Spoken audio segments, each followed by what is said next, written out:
Namaste everyone. Welcome to my YouTube channel, Radhika Chopra. Today I want to talk to you all about affirmations and my take on it.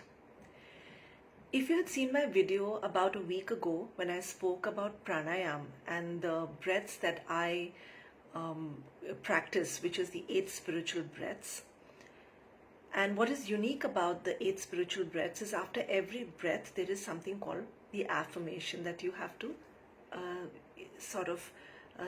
recite after every breath. So we hear about the word affirmation. I mean, it's something that's quite common knowledge in a way. So people use affirmations for the longest time. It was introduced to the world by Louis Hay as well. So there are books written on it. So I've used them even before I did the breaths. Now, usually affirmations are life affirming. That's what they're used for. But also what it has evolved into is that people use affirmations to reach a certain goal or fulfill some desire that they have. I'm not really talking about those affirmations because there is a study that has been done, and that's another theory, and I have read about it, that affirmations, they say, don't work. Why is that? That's because if I'm affirming that I am now living, because affirmations are always spoken about in the present, okay?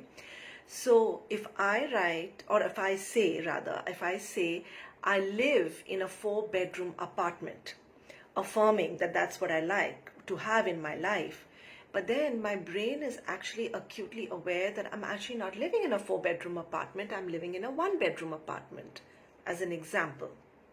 So they say that affirmations don't really work or make a person feel good over a long period of time. So that's one theory. Now, how do I see affirmations? Now imagine that you have a blank sheet of paper, but you've written something on it. You've written an essay on it. There is a script, so to speak. Now, when I use affirmations, what am I doing? I'm overwriting over that script. So I'm writing again on top of the existing script. Now imagine a paper that looks like that. How would it look? It will look confusing. It will look all jumbled up. You will not probably have clarity. There are certain words that are coming through from the original script, certain words that are coming through from the new script. So there is no one script. There are 2 or 3 scripts that are simultaneously in your system, okay? So it really gives you a jumbled up sort of sense in your mind, right? So there's a lot of data, there's a lot of information without really clearing the script below that, okay? Now, when I spoke about the 8 spiritual breaths and the affirmations of the 8 spiritual breaths, how are they different? Well, the way they are different is that when we do the breaths itself, we are actually, cleansing. We are actually cleaning out the old data, the old information, the old thought patterns. So we are not overwriting. We are not writing above another script. We are erasing the data, we are erasing the script, and we are rewriting. It's like you have a home. Imagine you have a home and you have old furniture there. You have a lot of junk lying there, things that are not working or broken. So if I were to get new furniture, because now I desire something new in my life, I get new furniture, I put that in that house, what will happen? It will eventually look cluttered. There will be a sense of confusion. I won't know what to keep where, and so the old furniture also will not really shine through or look beautiful or even become functional. It becomes like a storehouse where you have old and new stuff, which is sort of intermingling and then creating a junkyard. So I hope you get that visual in your head, because that's what tends to happen with people when they tend to rewrite one thing on top of the other. So what I want to do is actually clear out that room, bring out that old furniture, put in new furniture, and really do up this room in a new, beautiful way. And that's what we are trying to do here.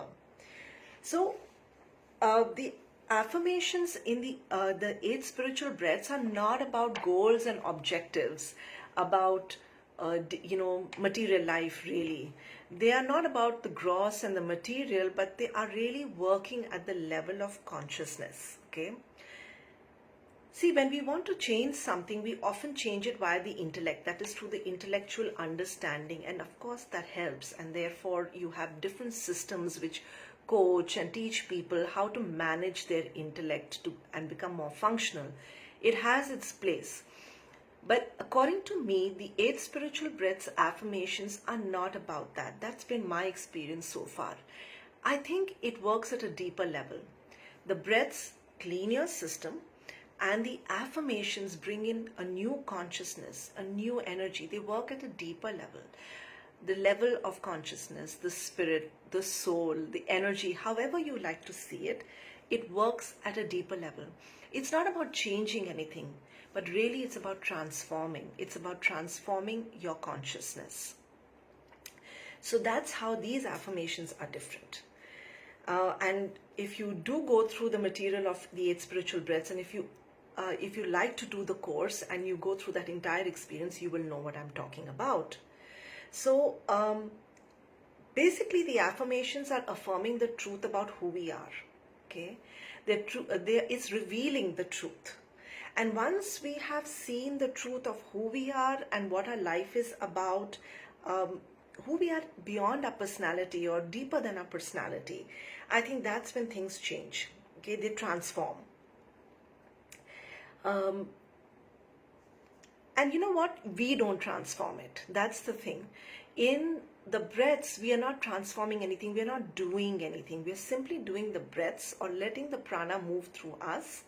And then we are just affirming. We are allowing the Shakti to transform what it wills to transform, can transform, what is right for you in this moment, what your body, what your consciousness, what you at the deepest level are ready for. So it's a really beautiful process where you don't have to use your will, your muscle, but you simply have to enjoy the process, or rather you can enjoy the process of the breaths and about affirmations that work, go so deep within you, and you can't even you can't intellectualize what it's really doing. There is no agenda. It's simply doing what it requires to do, and you're simply watching this whole beautiful unfoldment of you. So that's about affirmations, and especially about the 8 spiritual breaths. I hope this was helpful. Do check it out, and whether you do the 8 breaths or not, be life affirming. Thank you so much.